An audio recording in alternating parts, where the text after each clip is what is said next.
também costumo brincar com os alunos que a gente nunca fica sem emprego, né? Porque a cada geração a gente tem que reconstruir as explicações sobre o passado.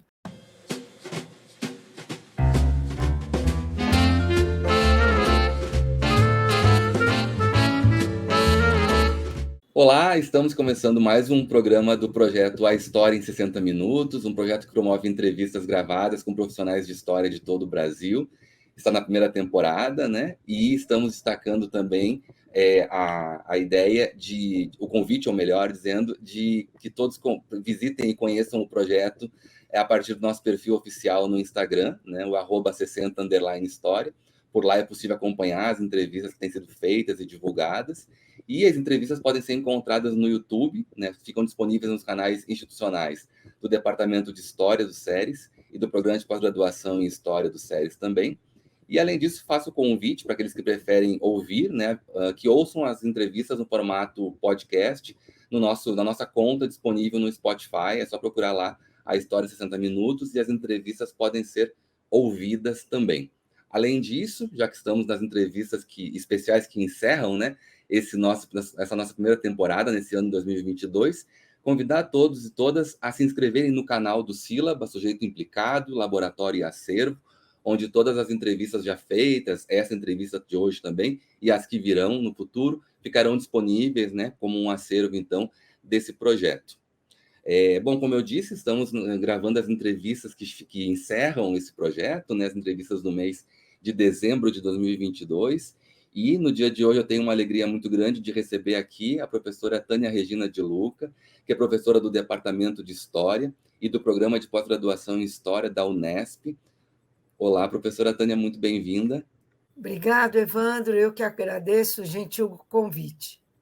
Imagina, a alegria é nossa. Quero agradecer em meu nome, em nome da equipe do projeto e também do Departamento de História da UFRN, que é o departamento que executa essa ação de extensão, né? E, bom, eu queria começar com uma pergunta, então, ampla, para a gente começar a conversa, né? Uma pergunta ampla, mas muito importante para o projeto. O que é, ou o que tem sido a história, no seu ponto de vista, nesse século XXI? Então, eu acho que a resposta não é muito animadora, né, Evandro? Infelizmente, se a gente pensar do ponto de vista da disciplina história, né, pensando na disciplina escolar história, a gente vê que realmente ela tem perdido espaço ao longo do tempo, né? Acho que não só no século XXI, mas acho que é um problema que já está vindo ali do século XX, né? Eu acho assim, do ponto de vista nosso como historiadores, nós também temos que refletir sobre a própria história da disciplina, né? A origem da disciplina organizada, enquanto uma disciplina escolar importante, você sabe muito bem, que é um estudioso do assunto também, isso nos remete ao século XIX, né? E o quanto a disciplina surge muito ligada com a ideia da nação. Né? E aí não vamos culpar só a história, né? Porque também a gente pode chamar os nossos colegas da geografia, né? Podemos chamar os nossos colegas da literatura, né? Do ensino da língua pátria. Então, um conjunto de disciplinas que tinha uma relação muito direta com a construção do ideal de nação, que é típico do século XIX. Né? Então, para você conseguir garantir uma relação de fidelidade à nação, você tinha que construir uma ideia, como diz o Benedict Anderson, de uma comunidade imaginária. Né? Então, nós teríamos que ter um passado comum, uma geografia comum, uma literatura comum, heróis comuns. Né? Então, acho que a origem da disciplina ela está muito ligada, né, a essa origem, vamos dizer, política. E depois, quando a gente chega no século XX, final do século XX, a globalização, com a globalização, há uma tendência dessa fidelidade à nação ganhar novos sentidos, né? Porque você tem uma pluralidade da identidade. Então, se a ideia de pertencer a uma nação seria a identidade mais ampla, eu acho que, à medida em que você vai pluralizar essa identidade, você não é só brasileiro, você tem uma identidade de gênero, né? Você tem outras identidades que começam a aparecer, e mesmo o enfraquecimento da nação diante de órgãos maiores do que a nação, a própria União Europeia é um exemplo, né? A OPEP é outro exemplo, nós poderíamos dar vários outros. Né?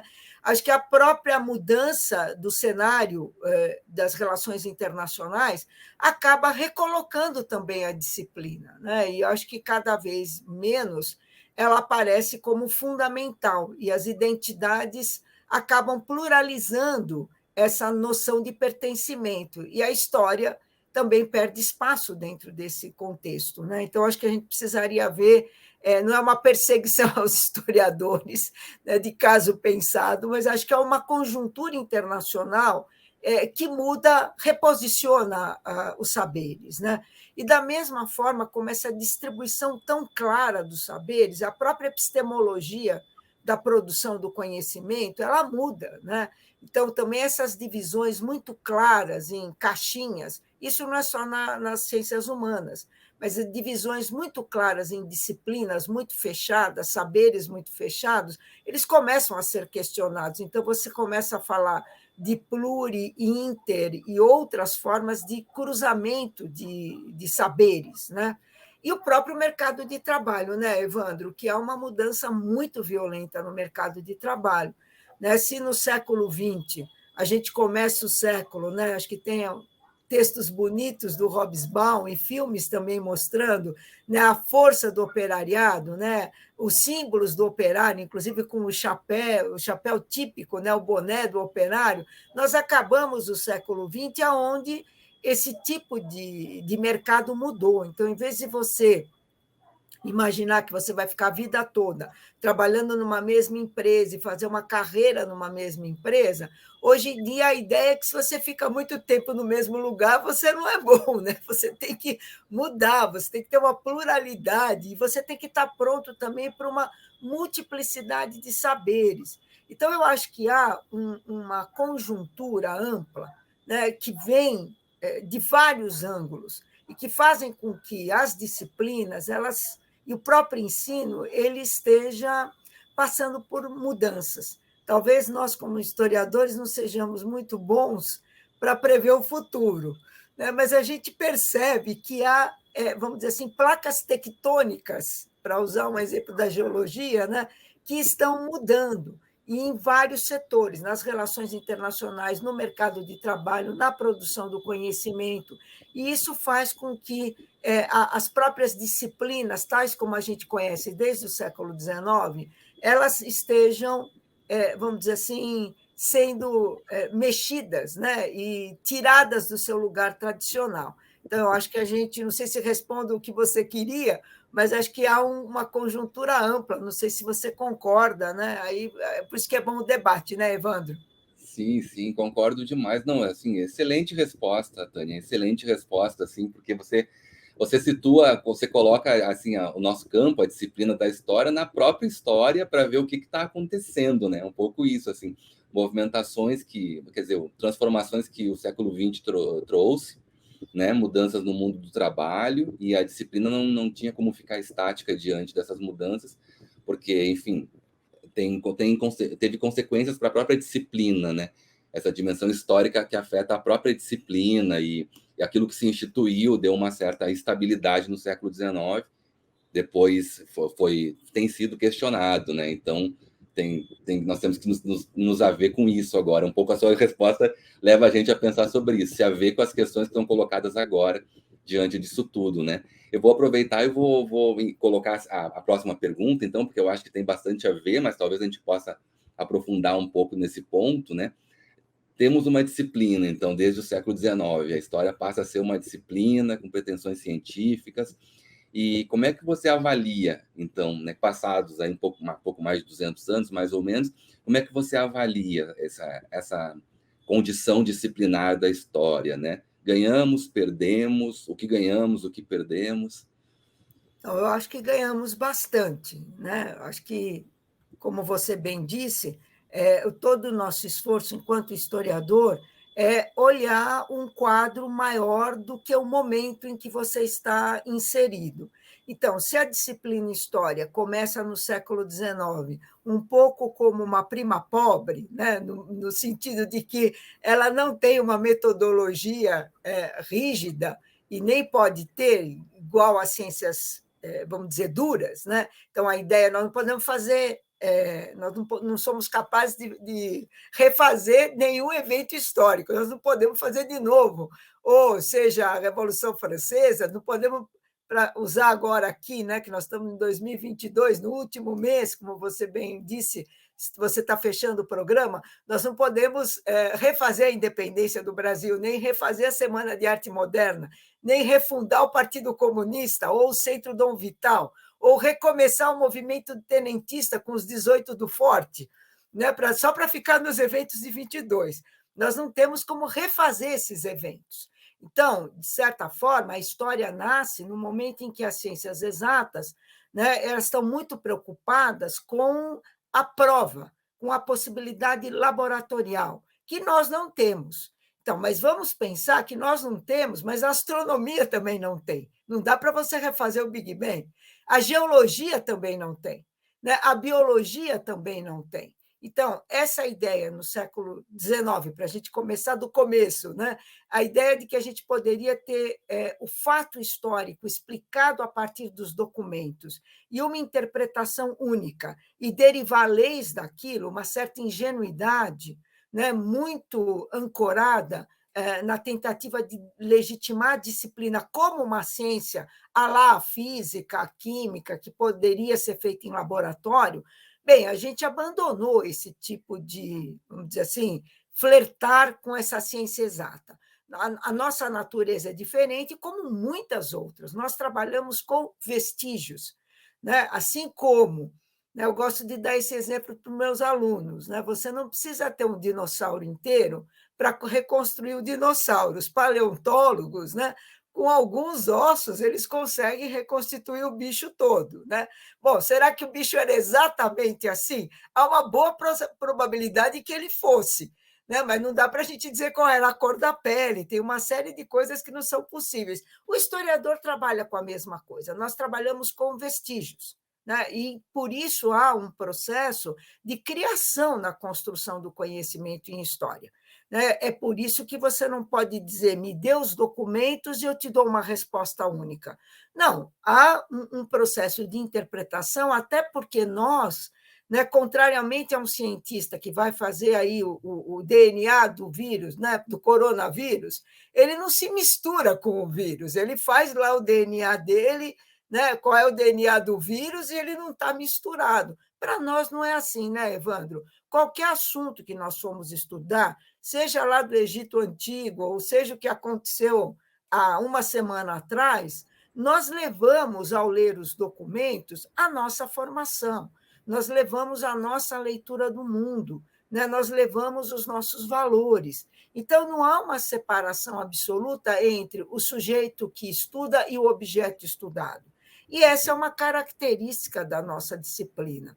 Então, essa história de dizer que é possível você fazer um conhecimento neutro, quer dizer, não existe um conhecimento neutro, né? Assim como não existe em outras áreas onde se trabalha com vestígios, né? Você lê a partir do mundo em que você está, né? E a gente não precisa só culpar a história, só para a gente lembrar, por exemplo, no começo do século XX, né, o quanto se acreditava nas raças, e que haveria diferenças raciais entre os seres humanos, e que o tamanho do cérebro seria diferente, né? O peso do cérebro seria diferente em função da raça, que é uma coisa da cor da pele, né? Então, tudo isso foi considerado uma ciência, né? Existia, inclusive, uma ciência da antropometria, né? Que você mediria aí as características físicas da face e você poderia dizer a que raça pertencia, e até chegou-se a pensar que seria possível você identificar o criminoso antes dele cometer o crime a partir das suas características físicas. E isso era tido como ciência. Então, veja, por que eu estou dizendo isso? Para que os nossos ouvintes, né, que espero que sejam alunos da nossa disciplina, né, ou os interessados em história, entendam, né, que não existe a possibilidade, nem nas ciências ditas exatas, e muito menos nas humanidades, de você ter um conhecimento feito para todo sempre. Então, eu acho que o que há de bonito na nossa disciplina, né, o que há de interessante, é justamente o fato de as nossas construções terem historicidade, né? Porque tudo que a gente explica, seja sobre qualquer assunto, né, vai mudar ao longo do tempo, porque o mundo a partir do qual você lê os vestígios do passado também muda. Então, eu também costumo brincar com os alunos que a gente nunca fica sem emprego, né, porque a cada geração a gente tem que reconstruir as explicações sobre o passado. Então, para pegar um exemplo que está bastante na moda, que é a Semana de 22. Né? Então, como é que a Semana de Arte Moderna de 22 foi vista nesses últimos 100 anos? Né? Então, você vê um debate muito forte atualmente, onde se relativiza a semana como periodizadora para o país todo. Não significa dizer que a semana não teve nenhuma importância. Não, ela teve a sua importância. Mas até que ponto eu posso considerar que aquela semana, que na verdade foram 3 dias, né? Em fevereiro de 22, ela periodiza o Brasil todo. Né? Então, você começa a relativizar e discutir como é que isso foi lido ao longo do tempo. Se você pega o bicentenário da independência, mais ainda. Quer dizer, como é que esse bicentenário foi visto ao longo dos últimos 200 anos? Ninguém duvida que houve uma separação do Brasil de Portugal, ninguém duvida. Ninguém duvida que houve um evento em 1922, lá no Teatro Municipal, lá em São Paulo. Estou falando lá porque eu estou em Assis, né? Então, lá em São Paulo, então, houve alguma coisa lá na cidade de São Paulo. Agora, a interpretação sobre o que foram esses movimentos, né? Que significado eles têm, quem foram os personagens centrais, por que eles aconteceram, quais são as consequências da forma como eles aconteceram para nós hoje. Quer dizer, tudo isso, né, Evandro, está em discussão. Então, eu acho que a beleza da nossa disciplina está justamente no seu conceito central, que é o conceito de historicidade. Então, nada é para sempre. Talvez nós, historiadores, tenhamos que aprender a viver com a parcialidade de tudo, né? Porque tudo muda. E muda não porque nós mudamos, mas porque o mundo muda. Né? Na medida em que o mundo muda, que as relações sociais mudam, que as condições mudam, a nossa leitura sobre o passado também muda. Então, é uma disciplina sempre em mutação. Por isso que é muito difícil exigir que a gente tenha uma posição neutra, que a história produza fatos neutros. Essa ideia chegou a ser pensada no século XIX, que a gente chama a história metódica, né? Quando se imaginava, me dê os documentos que nós vamos chegar à mesma conclusão. Se a gente pegar documentos sobre qualquer assunto da história do Brasil, de qualquer coisa, vamos pegar um conjunto de documentos, vamos cada um ficar trancados numa sala. O Evandro fica numa, eu fico noutra, vamos chamar outros colegas, voltamos daqui 6 meses com as explicações. Elas não vão ser exatamente iguais, né? Porque nós vamos ler os documentos a partir da nossa experiência. E nós não podemos exigir que as pessoas, há 50 anos atrás ou daqui 50 anos para frente, façam a mesma avaliação que nós fazemos. Né? Basta dizer que, se você pegar um historiador lá, sei lá, meados do século XIX, ele não ia achar que a escravidão era um problema. Quer dizer, escravizar pessoas fazia parte, né, de algo que era considerado válido. Hoje, para nós, é impossível nós imaginarmos que qualquer pessoa, seja por que motivo for, pela sua opção de gênero, pela sua opção de sexualidade, pela cor da sua pele, pela sua religião, que nós possamos tornar, né, um ser humano um objeto. Quer dizer, para nós, essa ideia ela é absolutamente impossível de ser considerada como válida. Né? Então, por isso que a gente se coloca, né, pelo menos uma boa parte, imagino, da humanidade, né? Vamos imaginar que, né, eu quero ser otimista, que a maior parte da humanidade não considere que alguém é inferior porque é de uma tribo indígena, ou é porque é de um determinado lugar da África, ou porque no Brasil tem uma determinada opção de gênero. Né? Então, tudo isso para nós hoje parece insuportável. Mas, se a gente pegar o Aristóteles, bom, a escravidão por guerra era absolutamente justificável, o que mostra que a gente tem que analisar os fatos a partir da conjuntura em que eles foram criados e que a produção historiográfica foi feita. Por isso que a historiografia muda, né, Evandro? Você que é um especialista em historiografia, pode até explicar melhor do que eu isso, não é mesmo? Imagina, estou adorando te ouvir, Tânia, porque você vai no ponto central e me chama muita atenção que na sua resposta você traz a ideia, né, que é uma ideia muito inspiradora, inclusive, de que justamente por a história tá ciente dessas transformações, porque ela está sendo afetada constantemente, e a gente se preocupa com as nossas questões metodológicas, né, que envolvem o sujeito do conhecimento, os próprios métodos. Você discutiu né, o debate sobre a neutralidade ou imparcialidade na história e tal.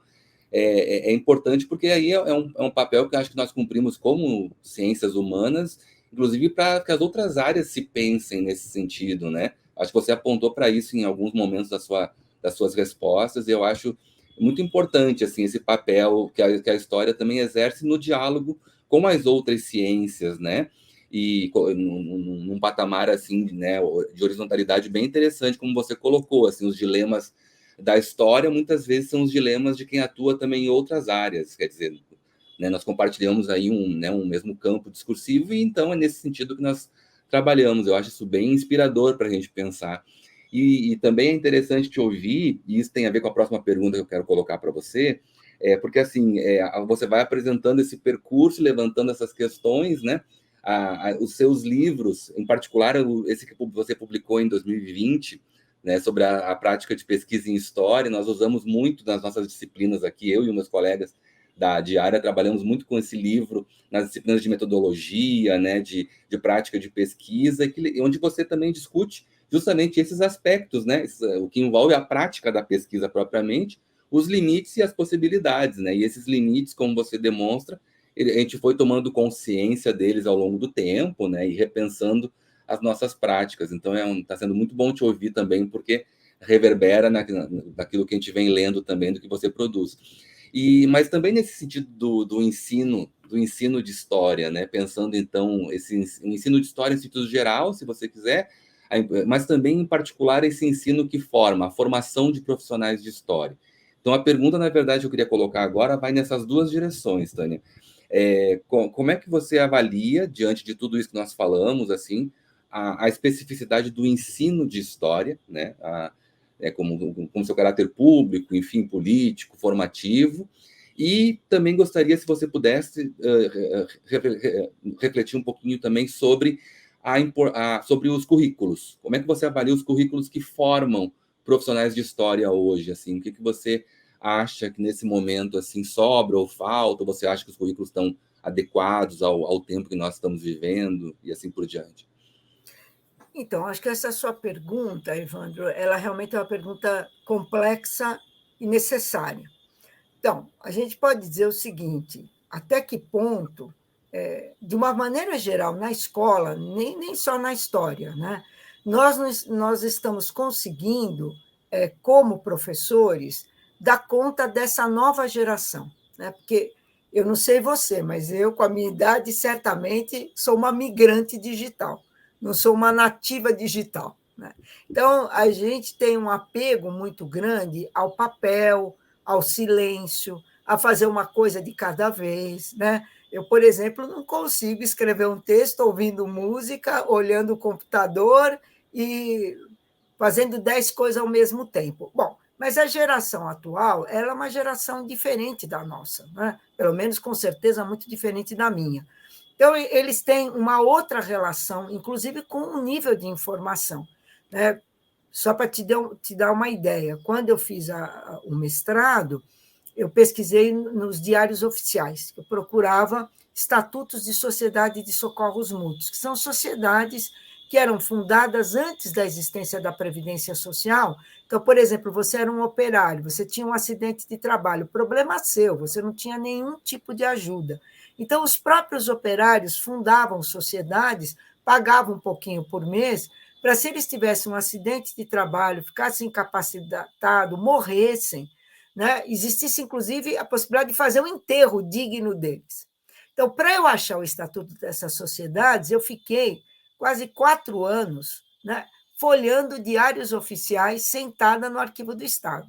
Então, você veja, hoje em dia, esse material está todo digitalizado, você vai por palavras-chave e você encontra o dado, né, que eu levei anos para recolher, quase 400 estatutos. Hoje você consegue fazer isso a qualquer momento e até da sua casa.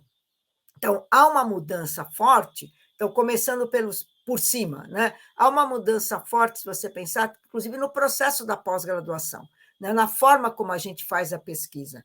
Então, mesmo que as pessoas não saibam, elas estão fazendo humanidades digitais, porque é muito difícil você fazer qualquer pesquisa hoje em história que você não use base de dados, né? Que você não use uma hemeroteca digital, você não use um material digitalizado. Então, tem toda uma série de problemas, que não é o caso da gente discutir aqui agora, mas toda uma série de problemas dessa passagem, né, do papel para o digital, porque você não tem a mesma coisa, você tem uma representação. Então, a forma de fazer a pesquisa em história na pós-graduação mudou violentamente, né, e ela está mudando cada vez mais rapidamente. Na área que eu pesquiso especificamente, que são os impressos periódicos, como você tem hemerotecas enormes, a hemeroteca digital brasileira, a hemeroteca portuguesa, né? A hemeroteca de Lisboa, tudo que a gente tem na Biblioteca Nacional da França, a Gálica. Então, mudou completamente a forma de você fazer pesquisa. Então, a exigência na pós-graduação, ela também não está mais naquilo que na minha época existia. Ah, ele fez um grande levantamento, né? Fez um, porque o levantamento agora é feito em pouco tempo. O problema é mais a análise do que o levantamento. Então, você está tendo uma mudança na forma de produção do conhecimento, porque muitas vezes você acha, pelos meios digitais, aquilo que você não estava procurando. Você consegue colocar problemas que você não tinha sequer imaginado. Então, a forma de fazer pesquisa, de colocar o problema, mudou. E, muitas vezes, os próprios pesquisadores não têm consciência das consequências disso. Por um lado, aumenta, Evandro, por outro lado, diminui, porque as pessoas também acham que se não está digitalizado, não existe. Então, ao mesmo tempo que você tem uma abertura na possibilidade da pesquisa, você tem um estreitamento, por incrível que pareça, no que você vai pesquisar. Por exemplo, tem muito mais material na hemeroteca digital, tem muito mais no papel do que na hemeroteca digital, né? Porque a hemeroteca ainda não tem tudo. Então, se o aluno acha, o pesquisador acha, o professor acha que tudo que a gente tem de jornal é o que está na hemeroteca, não, tem muito mais na Biblioteca Nacional, se você for lá pegar no papel, do que na hemeroteca. Então, você tem facilidades e problemas, né? Então, ao nível da pós-graduação. No âmbito da formação dos professores, né, em grande parte, nós continuamos formando os nossos alunos como a gente formava no século XX, quando, na verdade, eles têm uma outra relação com as pesquisas e com a internet e com o mundo digital. Então, também eu acho que a gente ainda não achou qual é o método ideal, né, para dar uma aula que não seja uma aula do século XIX, com giz e lousa, porque só colocar o PowerPoint não mudou. Ah, mas eu dou aula com PowerPoint. Não, você deixou de escrever na lousa e escreveu ali. Então, como é que será esse ensino, mesmo para os nossos alunos, em termos dessa formação mais complexa, né? Eu não sei te responder, eu gostaria de ter a resposta, porque aí eu ficaria rica se eu tivesse essa resposta, né? Mas eu acho que a gente tem um problema. Acho que nós continuamos, em geral, nas universidades, de uma forma geral, claro que tem exceções, mas ainda pensando com a cabeça do século XX para um aluno que já nasceu no mundo digital. Isso talvez seja uma limitação da nossa própria geração, pelo menos da minha, né, que não nasce digital, mas que está migrando para esse digital. E eu acho que o problema vai se estender para o outro nível, você percebe? Né? Porque quando a gente chega na escola, até que ponto a escola está sendo capaz, né, de formar em todas as áreas, desde a pré-escola, de dar conta desse novo mundo. Então, acho que a gente não tem respostas claras. Talvez a Covid, de alguma forma, tenha nos obrigado a nos mexer um pouco. Né? Porque, se você pensar, antes da Covid, a gente não fazia praticamente nenhuma banca digitalmente. Era tudo presencial. Né? Então, eu já tive o prazer, por exemplo, de ir aí até o Rio Grande do Norte, que é muito agradável, para participar de banca, mas e convidar colegas do Rio Grande do Norte para vir até aqui, Assis, participar de banca. Né? Então, você veja o que significa deslocar você até aqui ou eu até aí. Então, do ponto de vista da possibilidade de trocas, etc., não há dúvida que o digital veio para ficar, inclusive essa nossa entrevista, que vai poder ser vista por muito mais gente durante muito mais tempo do que se eu tivesse aí, que seria um prazer estar aí, mas se não existisse nada disso, você percebe, Evandro, a coisa seria muito menor. Né? Inclusive as possibilidades de internacionalização, de você dar aula junto com um colega do exterior ou chamar um colega do exterior para participar da sua banca. Nós não poderíamos trazer um colega do Porto, de Lisboa, de Coimbra, ou algum colega de outro país que fale o português, para participar de uma banca. Então, eu acho que a Covid, com tudo que ela teve de mal, por um lado, ela nos obrigou, porque também às vezes a gente é meio paquidérmico, né? Tem dificuldade de se mexer com maior rapidez. Mas eu acho que a escola, de alguma maneira, ela vai ter que mudar. Eu não sei como, eu não sei até que ponto, por exemplo, o quanto jogos, né? Quanto a gente pode aprender história a partir de jogos, o quanto construir material didático para você usar com jogos, com outras coisas, com outro tipo de interação com os alunos. Claro que muitas vezes a gente fica pensando, mas a gente vai perder. Por que nós vamos perder? Porque nós vamos perder a atenção, vai perder isso, vai perder aquilo, vai perder a profundidade. Mas eu acho que a gente não pode entrar nesse tipo de discurso, porque também se dizia que quando surgiu a televisão as pessoas iam ficar todas idiotas. Né? Agora a gente está passando isso com a internet e com os meios, as redes sociais. Claro que tudo isso tem problemas, a gente vê o nível de desinformação, a gente vê o nível de fake news, quer dizer, eu não estou dizendo que esse mundo não traga problemas, mas não adianta a gente ficar chorando o leite derramado, porque nós não vamos voltar um mundo para a internet, nós não vamos voltar um mundo pré-fake news. Então, talvez aqui a importância da escola ela seja ainda maior em todos os níveis, inclusive na graduação, na pós-graduação, no ensino fundamental e médio, né? Porque o que a gente precisa fazer? A gente não tem mais um problema, Evandro, de não ter a informação. Existe, aliás, informação demais. O problema é a gente saber o que é informação, o que é desinformação e ter capacidade de ler todo esse material e tomar uma posição a partir das suas próprias convicções. Né? A questão é que a gente está num mundo ainda sem regulação. Dizer, as fake news e eu te diria mais ainda, as pessoas às vezes ficam muito preocupadas com as redes sociais.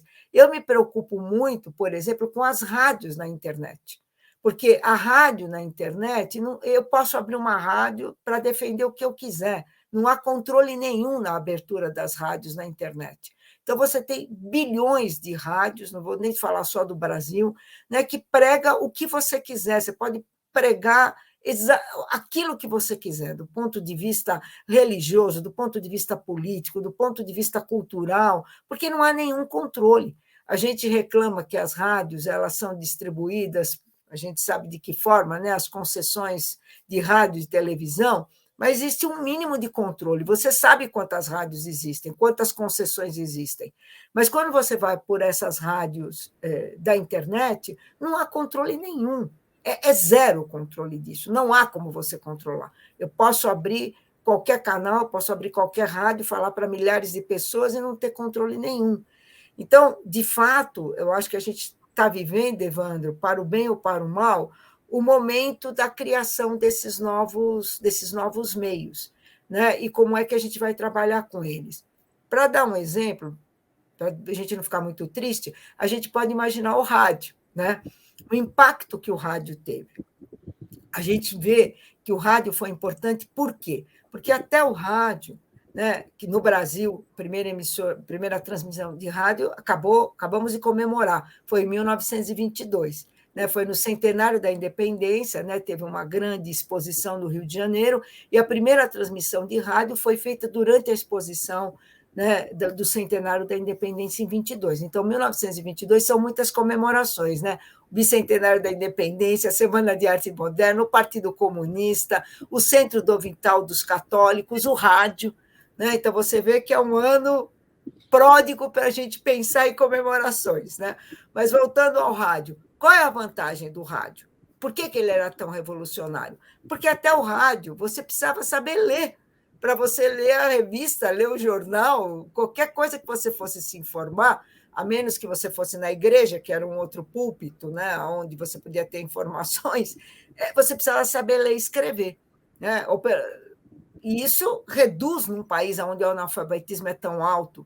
Então, você veja a importância do rádio. Né? Então, o rádio chega, se você não for surdo, né, você tem a informação pelo rádio. Não é à toa que o Roquete Pinto, que é um dos defensores do rádio no Brasil, achava que o rádio ia levar a educação para todo mundo. Então, a primeira utilização do rádio era uma ideia educacional. Então, vamos educar todo mundo, até porque você podia botar a pilha, você não precisava de nada, né? A pessoa podia estar num rincão distante e ouvir o seu rádio e ouvir a informação. Bom, a gente viu que o rádio não virou lugar de informação e de educação, né? Ele virou, sobretudo, um espaço de diversão, né? Com músicos, cantores do rádio, etc, etc, etc. Depois a gente viu a mesma coisa com a televisão. Mas se você pensar ainda no rádio, a importância do rádio para um regime como o nazismo. Você teve, né, a difusão, o Goebbels arrumava o dinheiro para o ministério dele da propaganda a partir do quanto você pagava num rádio, uma parte do dinheiro que cada consumidor de rádio comprava na Alemanha ia para o Ministério da Propaganda, porque todo mundo queria ter um rádio. Durante a Segunda Guerra Mundial, a gente sabe a apreensão de rádios, né, por aqueles considerados inimigos, né? Então, os japoneses que eram perseguidos aqui no Brasil, né? Todos os italianos, né? Então, a ideia é que você tem um rádio, você podia ir preso. Mas a gente vê a potencialidade desse meio de comunicação. A mesma coisa com a televisão. Né? A ideia de que a televisão, agora nós vamos educar pela televisão. Acho que quem é mais velho lembra os projetos da TV Globo, né? Da própria cultura, com a ideia de telecurso, né? Segundo grau, telecurso primeiro grau. Quem é mais velho que vai nos ver ou ouvir vai lembrar dessa história. Né? Quem é mais novo fica sabendo. Então, você tinha os atores que davam aula de física. Claro que eles não entendem nada de física, mas você pegava o ator da novela, famoso, né, explicando com física lá as 3 leis de Newton. Bom, a gente viu que também isso não deu tanto certo, né? A gente sabe que não rolou, né? Mas você veja, cada novo meio de comunicação ele tem um potencial político. Então, o potencial político do rádio foi enorme. Veja em 1932, para dar um exemplo de São Paulo, quando São Paulo se revolta contra o Rio de Janeiro, há uma batalha das rádios, as rádios do Rio defendiam o governo federal, as rádios de São Paulo, que defendiam aí os revoltosos de 32, há uma batalha pelo ar, quem está ganhando, quem está perdendo. Você pega depois com os militares, a partir de 64, que você cria uma rede nacional de televisão. Né? Então, você pode levar, né, a informação ou a desinformação ou a visão oficial para todo o país. Só que você precisa da energia elétrica. O rádio ainda tinha a vantagem que podia funcionar com pilha. A televisão não funciona com pilha. Então, eles tiveram que também fazer todo um projeto de levar a eletricidade para todo lugar. E agora a gente está com um novo meio, né, que são as redes sociais. E estamos vivendo essa novidade, porque agora qualquer pessoa pode falar, porque no jornal, no rádio, na televisão, tem uma deontologia, quer dizer, tem uma forma de você poder dizer as coisas. Você pode até ser racista, mas você não vai falar isso no horário nobre da televisão, nem vai escrever isso no seu jornal, porque você corria risco, né, de perder a concessão, etc, etc. Agora, qualquer pessoa pode falar qualquer coisa dentro de uma bolha. Né? Então, sei lá, se eu sou a favor de uma determinada... Sou contra a vacina. Né? Então, eu tenho a bolha dos contra-vacinas e vou ter informações, desinformações, tal, etc, etc, etc. E essa bolha pode ter milhares de pessoas, né? E essa desinformação cresce e não tem como você regular isso, né? Pelo menos atualmente a regulação está difícil. A gente viu nas últimas eleições toda a tentativa de você coibir, né? Derruba a conta, faz tudo, mas ainda é complicado, porque também você está no limite com a liberdade de expressão. Então, até onde vai a liberdade de expressão, até onde deve ir o controle. Então, todo esse mundo faz parte da educação. A escola não está fora disso, né? O aluno não vai para a escola sem. Hoje em dia, todo mundo tem celular, sem ter um celular. Hoje, quase 80% dos lares brasileiros têm acesso à internet. Então, o professor tem que trabalhar, tem que saber trabalhar com isso. Né?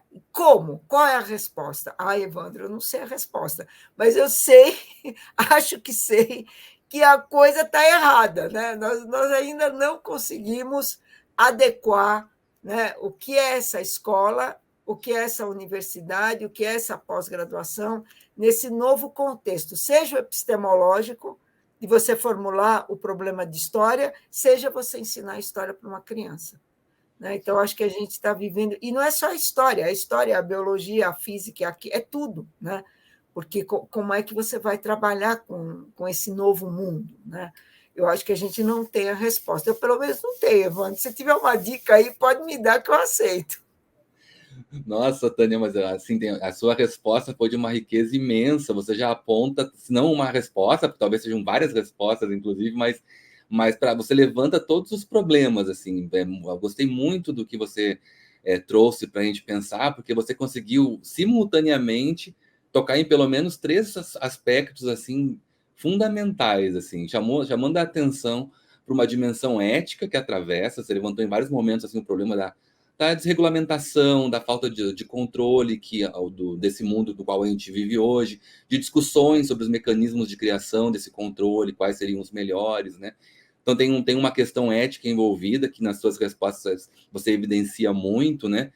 Você também chama muito a atenção, além dessa questão ética, para a questão assim, das práticas mesmo, que envolve o ensino e a pesquisa, né?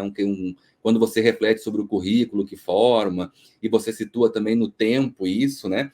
Você chama atenção para isso, para uma necessidade de repensar as práticas a partir desse nosso assim, presente imediato e dos desafios que ele apresenta, né? Eu acho isso bem, bem forte. Isso tem aparecido em algumas entrevistas desse projeto, e eu acho esse um ponto importante para a gente pensar, né? Pensar práticas, repensar práticas, como você trouxe exemplos assim, inclusive da sala de aula mesmo, que tem que ser considerados assim com muita seriedade, né?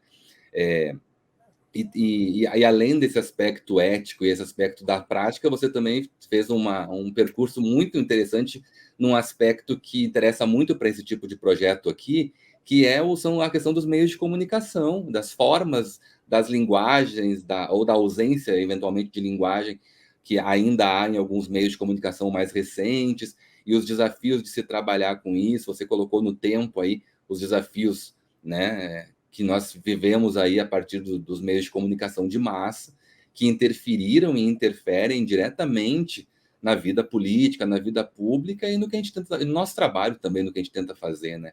E eu vou aproveitar esse gancho, eu adorei, agradeço muito mesmo, adorei a sua resposta para essa pergunta, e eu queria aproveitar agora para colocar uma pergunta que também eu acho que dialoga também um pouco com o que você pensou para essa resposta, que tem a ver com a profissionalização, né?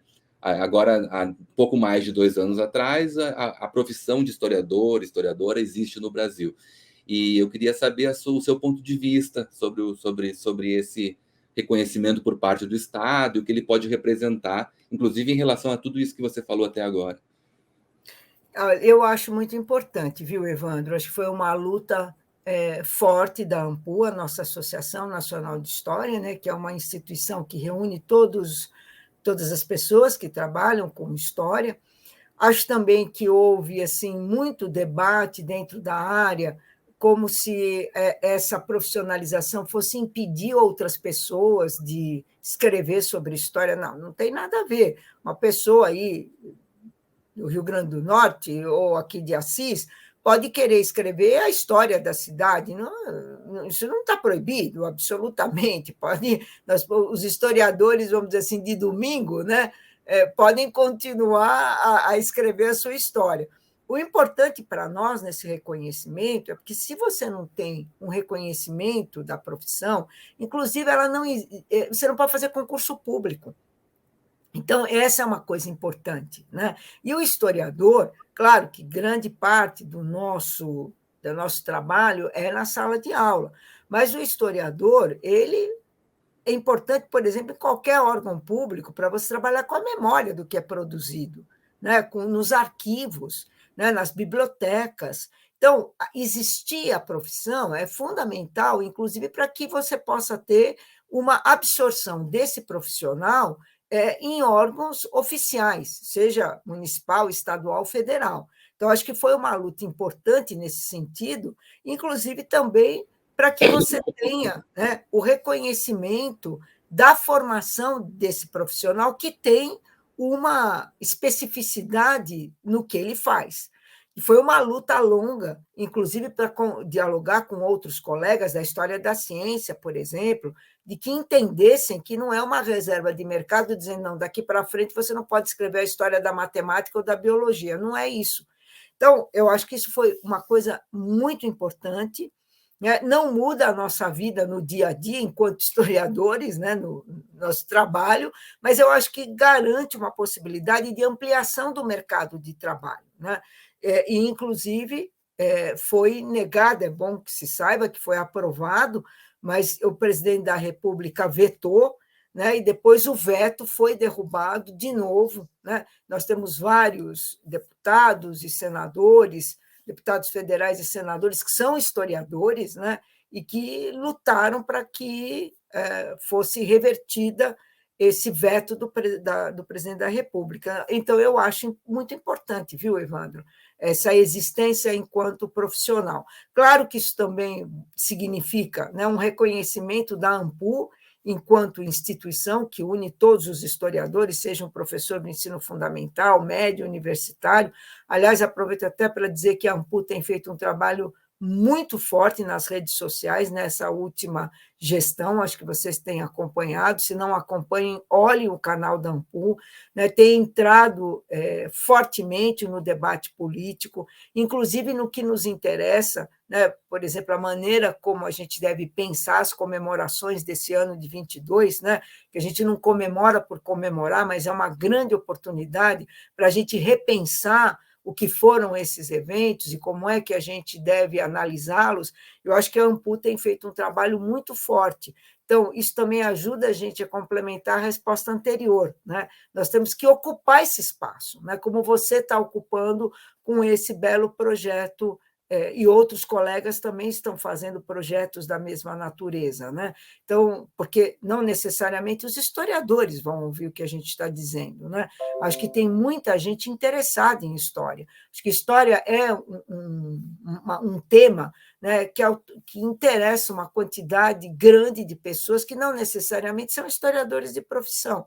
Então, você ter programas disponíveis, né, gratuitamente em redes sociais, onde você responde, como nós estamos aqui conversando, sobre questões que interessam, acho que isso é uma forma de formação também, né? E para o próprio professor, que a gente sabe que muitas vezes, né, a formação é precária não por conta dele, mas a gente sabe que as universidades públicas formam uma porcentagem pequena, né, dos profissionais da área.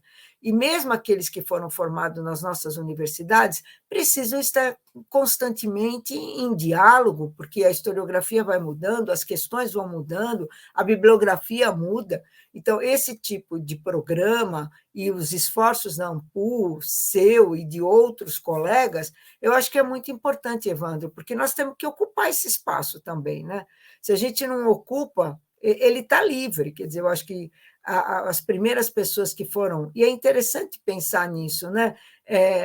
Talvez os primeiros que ocuparam o espaço é um determinado grupo político. Não foi diferente com o rádio, né? A gente vê que tem uma similaridade entre o grupo político que cresceu com esse novo meio de comunicação e o grupo político que cresce com esse novo meio. Talvez a gente tenha que saber ocupar esse espaço e botar um contradiscurso na história, né? Então, eu acho que, nesse sentido, a profissionalização também nos dá uma legitimidade, né? Nós não falamos a partir do nada, não é uma opinião simples, né? Há uma formação, há uma metodologia. Se a gente sabe que a nossa produção historiográfica é dotada, né? Ela não é para todos sempre, ela é dotada de historicidade, não é que nem a lei do Newton, né? A gravidade não é igual à lei do Newton, né? Mas a mesma lei do Newton não vale se você tiver a velocidade da luz. O próprio Einstein já mostrou que as leis do Newton só valem aqui no ambiente menos que 300 mil quilômetros por segundo. Então, tudo é mutável, né? Mas o que não significa dizer que é opinião. A gente tem uma metodologia na construção do conhecimento em história que é validada pelos pares e que acho que a profissionalização é um ponto importante, e acho que para os nossos alunos também. Né? Também é uma garantia também de possibilidade de entrada no mercado de trabalho. Perfeito, perfeito, Tânia. É verdade, é importante também, só queria destacar o que você trouxe da importância da Ampul, né?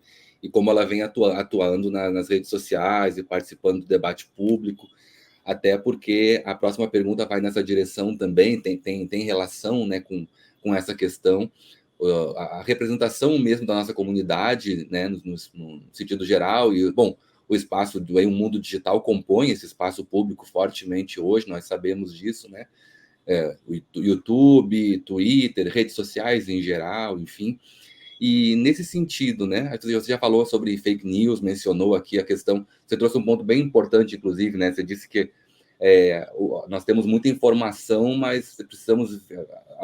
O que eu chamo, o que é mais importante é a análise, né? A capacidade de análise, de aprender e ensinar a melhorar cada vez mais essa crítica e o que envolve a análise desse material, desse volume infinito de informação e desinformação que circula por aí no mundo hoje de uma forma totalmente desordenada, né? E então, nesse sentido, assim, nesse contexto de negacionismo, você também citou muito bem no tempo pandemia, enfim, são contextos que vão se sobrepondo, né? Pandemia, crescimento do mundo digital, usos e abusos desses mecanismos aí para fins políticos, muitas vezes não éticos. Como é que você avalia esses negacionismos da ciência e, em particular, os negacionismos históricos, e como que a gente pode, dessa forma, participar, então, desse debate público, né? Ocupar esse espaço e tentar lidar um pouco com esse problema dos negacionismos?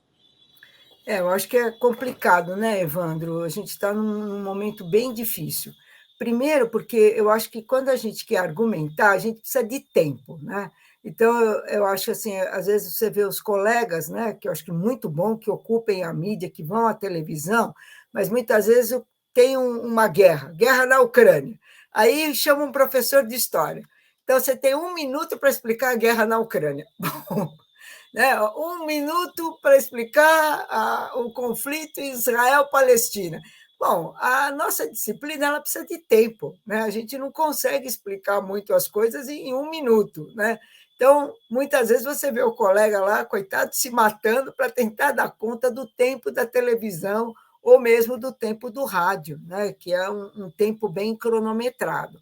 Então, uma vantagem, eu acho, que das redes sociais e da gente ocupar as redes sociais é a gente ter um certo tempo maior nos podcasts e no YouTube para explicar a coisa, né? Porque você precisa de um certo delta T para explicar uma coisa em história, não é?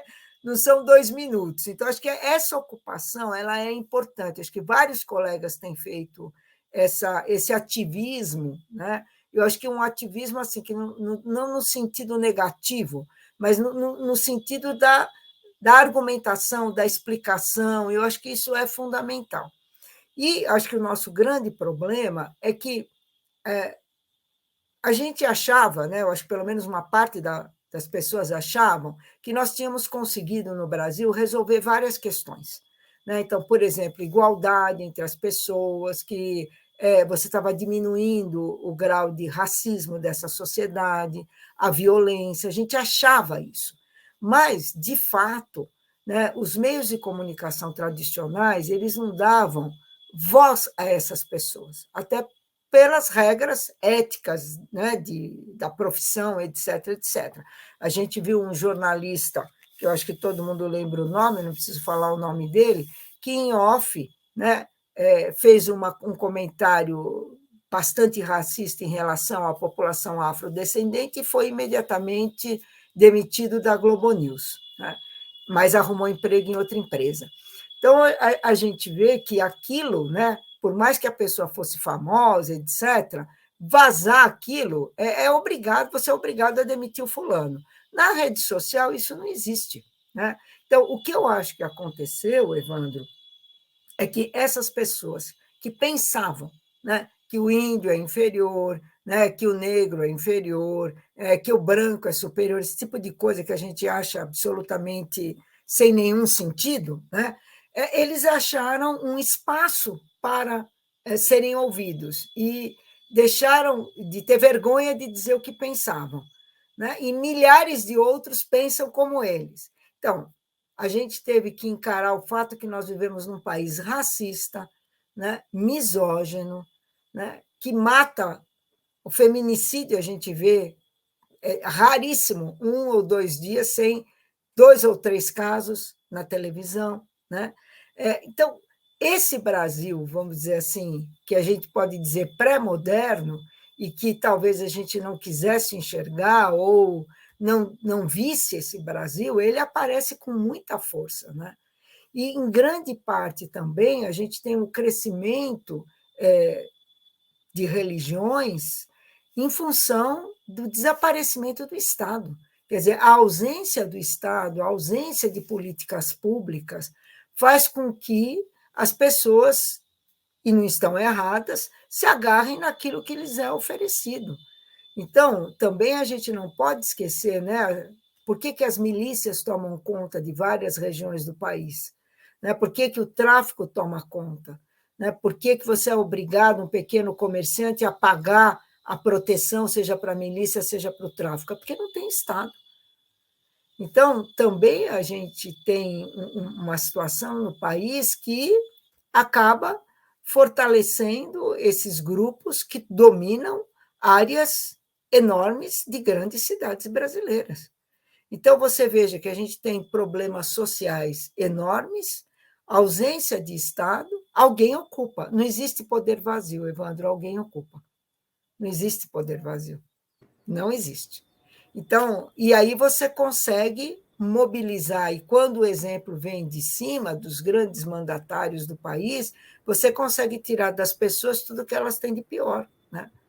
Então, você veja a que situação nós chegamos, né? E você veja o que está acontecendo na atual situação brasileira, né? A que ponto nós chegamos. Né? Se a gente vê o que aconteceu depois de 30 de outubro, dá para a gente ver, né, inclusive, empresários quase que obrigando os funcionários a irem para manifestações ou votarem aqui ou acolá. Então, eu acho que a gente está num momento muito difícil, né? E é mais importante ainda que a gente tente ocupar esses espaços, né? Ocupar os espaços com um outro discurso, né? Relativizando, né? E colocando as coisas no lugar. Não que nós sejamos os donos da verdade, não é isso. Né? Há uma pluralidade e nós devemos respeitar a pluralidade de opiniões, mas a gente tem que fazer uma contrafala a isso tudo. Né? Então, e é difícil. É difícil justamente porque você não tem como furar as bolhas. Né? Então, essas bolhas as pessoas vão se fechando, e aí tem os algoritmos. Né? Então, se você começa a procurar um determinado tipo de coisa na internet, eles sabem melhor do que você, o algoritmo sabe melhor do que você o que você quer. Né? Depois de ter um estudo interessante, né, de os bibliotecários, acho que é na Inglaterra, mostrando que depois de 30 likes que você dá, o algoritmo sabe melhor do que você o que você quer. Ele começa a te oferecer. Né? A gente que compra livros, quando você procura um livro na estante virtual e aí você não compra, né? Às vezes eu procuro um livro porque eu não me lembro o ano. Eu tenho o livro em casa, mas eu tenho preguiça de levantar para ir na estante, eu vou na estante virtual. Aí ele começa a me oferecer um livro a cada 5 minutos, é o algoritmo. Né? Eu procurei um livro sobre modernismo, ele vai me oferecer vários livros sobre modernismo.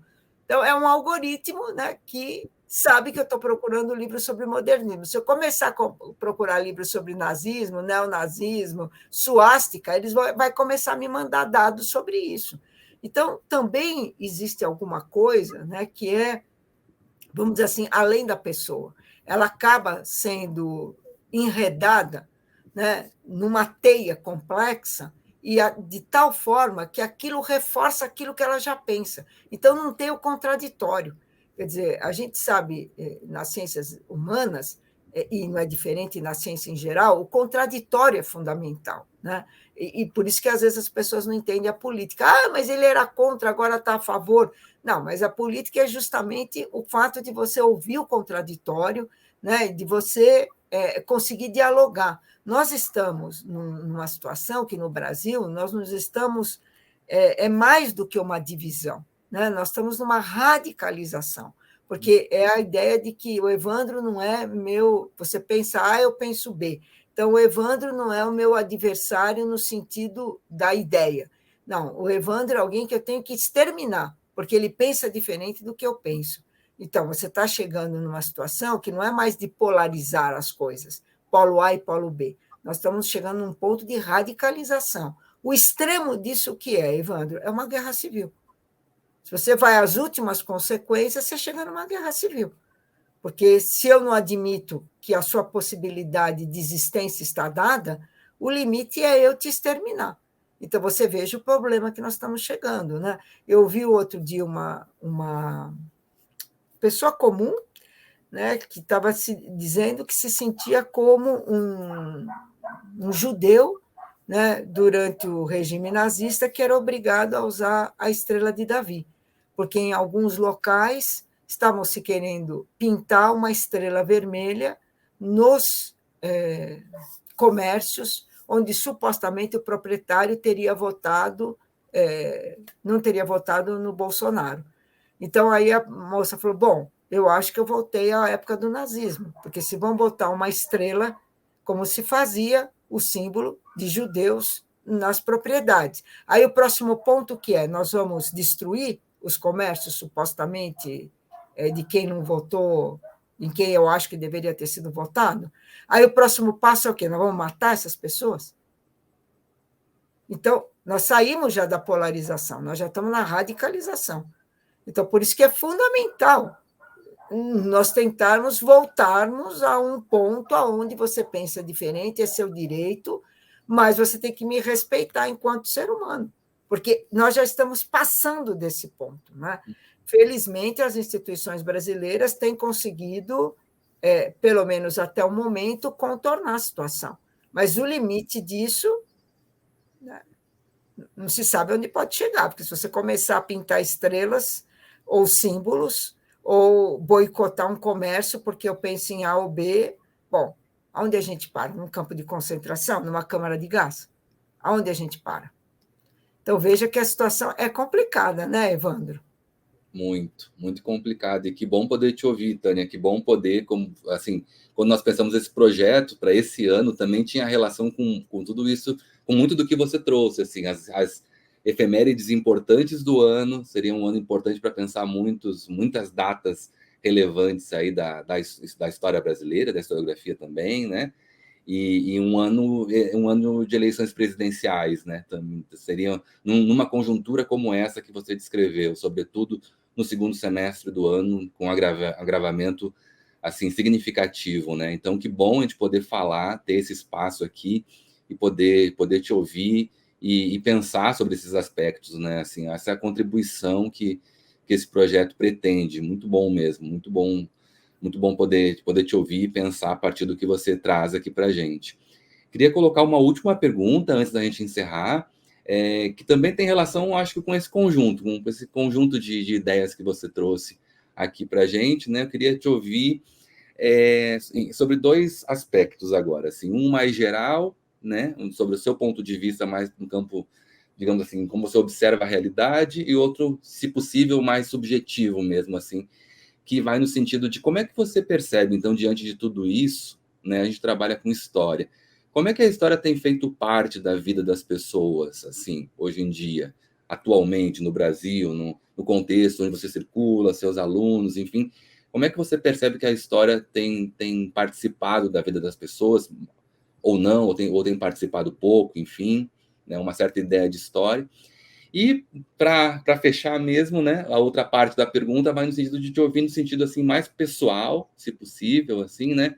Como é que a história atravessa a sua experiência? Como é que se você pensa, quando você pensa sobre a história, como é que ela atravessa a sua existência, a sua vida? Queria te ouvir um pouquinho também nesse sentido para a gente fechar nossa conversa. Eu acho, Evandro, que a história sempre interessou um público mais amplo. Só a gente vê, por exemplo, como obras de biografias de personagens, como elas vendem. Então, acho que há um mercado para a história, de uma maneira geral, né? E, infelizmente, atualmente, a história virou um espaço onde o achismo vale. Então, eu acho que a ditadura militar foi boa e não adianta você vir com nenhum argumento, né, porque a pessoa acha. Então, eu acho que a história sempre fez parte da vida das pessoas. Eu acho que é impossível você imaginar a história fora da vida das pessoas. O problema é que agora houve uma politização, né, da produção do conhecimento histórico, como se nós, historiadores, né, tivéssemos tomado partido de um lado e tudo que nós escrevemos é mentira. Então, eu me irrito muito quando ouço falar de a história oficial. Mas o que é história oficial? Que é isso de história oficial? Né? Então, eu acho que essa situação que nós acabamos de descrever e discutir agora mesmo, eu acho que ao longo de toda a nossa conversa, fez com que certos temas da história, o passado, que sempre foi reapropriado politicamente, sempre foi reapropriado, não é agora, né? Sempre houve uma apropriação política do passado, né, em qualquer época, mas agora essa apropriação ela se dá de uma forma muito mais forte e com um uso muito mais imediatista. Né? E como se existisse uma única versão verdadeira e todas as outras são falsas. Né? Então, a ideia de que todos os historiadores são, para achar até um termo que para nós já está até passado, né? Comunistas, né? Uma coisa assim, como é que as pessoas acreditam nisso? Quer dizer, é quase surreal, né? No nosso ponto de vista. Então, e que a gente é dono de uma ideologia de gênero, né? A gente está querendo que as crianças agora mudem as suas opções, e são os professores que fazem isso. Então, eu acho assim que a gente está sobre um ataque muito forte. E esse ataque mostra o quanto a história é importante, né? O quanto a história faz parte da construção, da explicação do contemporâneo, e não só lá do que está no passado. Então, eu acho que isso não tem a menor dúvida, né? A maneira como a história faz parte da vida das pessoas e como ela está sendo instrumentalizada por esses novos meios de comunicação, né? E instrumentalizadas da pior forma possível. Então, eu acho que a gente está sobre um ataque. A gente pode fazer aí um parzinho com o Zelensky, porque a nossa situação está igualzinha a do Zelensky. Né? Apesar que ontem ele disse que a guerra vai acabar, né? Não sei se você viu ontem ele na COP27 dizendo que a guerra vai acabar.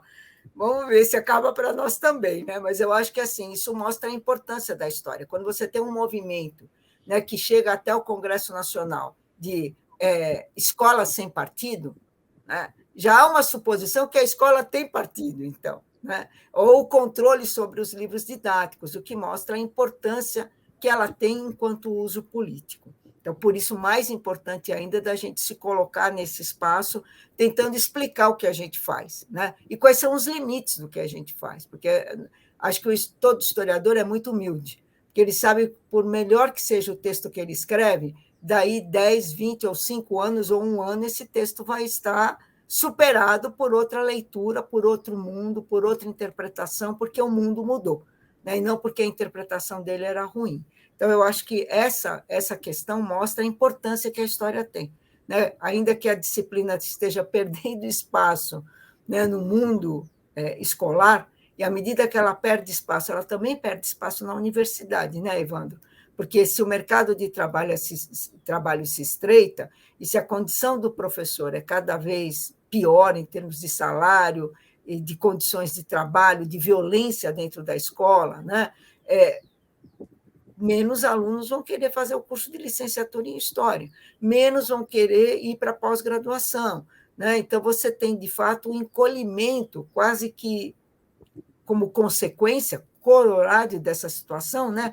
O corolário é justamente um enxugamento da formação e da produção do conhecimento em história. Então, acho que você veja que a gente tem, ao mesmo tempo, um interesse social e um ataque do ponto de vista escolar, e isso acaba refletindo na universidade. Então, acho que a situação não é simples, é uma situação bastante complexa. Por outro lado, Evandro, eu já não sei mais separar, né, vida da história, porque um dos problemas do nosso trabalho, né, para todo mundo que trabalha na universidade, ou que é cientista, que é pesquisador, a gente tem muita dificuldade de separar o lazer do trabalho, a vida do trabalho, né? Contrariamente à pessoa que, acho que até deve ser uma bênção, né? Trabalha em algum lugar, fecha a gaveta, volta segunda-feira, agora eu vou voltar a pensar o que eu estava fazendo. Para a gente, a coisa não é assim, porque se a gente vai assistir um filme, a gente analisa o filme. Você está assistindo uma novela, você está analisando. Aliás, eu até brinco com os alunos, né, que depois eles começam a ficar chatos, porque vão assistir a novela com a mãe só quer assistir, ou o pai só quer saber o que está acontecendo na novela. Aí você fica analisando, não, mas essa postura, mas não sei o quê, é porque a gente acaba analisando tudo, né? Então, acho que aí a vida, né, e o trabalho, ele se fundem de uma tal maneira que é difícil você separar, né? Você passa a pensar, a agir a partir dessas condições. A gente não separa mais a história da vida, né, do trabalho. Então, acho que mistura de tal maneira que é difícil separar. Eu acho que isso acontece com você também, né? Para a gente pode ser sábado, domingo, segunda, Natal, Carnaval, é tudo igual. Então, eu não saberia como separar, Evandro. Para mim, está tudo absolutamente ligado e eu, assim, para te dizer a verdade, eu acho que é uma profissão excelente, porque a gente é pago, né, para ensinar os outros, né, para, de alguma forma, tentar contribuir com a formação de outras pessoas e para escrever sobre o que a gente gosta. Então, eu acho que é uma profissão onde você é pago para fazer o que você gosta. Eu acho que é um grande privilégio, viu, Evandro? Eu estou bem feliz com essa profissão. Ganha-se pouco, sofre-se muito, mas há compensações intelectuais que são impagáveis. Nenhum dinheiro compra a satisfação de ver um aluno desabrochar, se transformar num doutor com espírito crítico, né, formar outras pessoas, ou um excelente professor que está fazendo um excelente trabalho na escola pública, que está formando outras pessoas. Eu acho que a nossa compensação é essa, né? Formar outras pessoas e saber que eles vão levar o que eles aprenderam com a gente, por mínimo que seja, como uma experiência de vida. Então, eu estou feliz com o trabalho, viu, Evandro? Apesar de todos os problemas. Não sei se eu respondi o que você queria. Perfeitamente, perfeitamente. Foi muito bom, foi excelente fazer essa entrevista. Eu achei muito bonito também a sua fala final agora. Compartilho dela. Quero agradecer muito, Tânia, professora Tânia Regina de Luca, professora da Unesp. Quero agradecer muito por você ter aceitado participar do projeto, contribuir, né, fazer parte dessas entrevistas que encerram o projeto, né, planejadas para o mês de dezembro. Foi muito rica, tenho certeza que quem assistir ou ouvir essa entrevista vai assistir com o mesmo interesse e prazer que eu tive agora ao fazê-la com você. Muito obrigado mesmo, e eu quero passar agora a palavra para você, já que são as entrevistas finais, uma entrevista planejada para entrar aqui às vésperas do Natal, então quero passar a palavra para você se despedir e também dar os seus votos aí, suas expectativas, se você quiser, é claro, para 2023. Eu é que agradeço, Evandro, foi um prazer. Eu parabenizo você e a equipe do projeto, acho super legal que você esteja ocupando esse espaço. Espero que em 23 você também faça o programa todo, né? A primeira temporada, que você continue aí por muitas e muitas temporadas e que a maré vire a partir de janeiro, né, Evandro? A gente está precisando, né, de uma maré melhor, de mais tolerância, né, de mais escuta, de menos radicalismos, né? E que a gente consiga ser ouvido e que a situação do país melhore. É o que eu espero para todos nós em 2023. E agradeço mais uma vez, Evandro. Muito obrigado, também espero isso. Muito obrigado, Tânia. Quero agradecer, então, também a todos e todas que nos assistiram e vão assistir, já que as entrevistas ficam disponíveis, né, nos canais do Departamento de História do SERES, do Programa de Pós-Graduação do SERES no YouTube, além do Sílaba, que eu já falei no início, né, e também na versão em podcast no Spotify. É só buscar lá a História em 60 Minutos no Spotify, você pode ouvir também a entrevista. Muito obrigado, então, né, para quem vai nos acompanhar e nos acompanhou, e até a próxima semana. Tchau, tchau.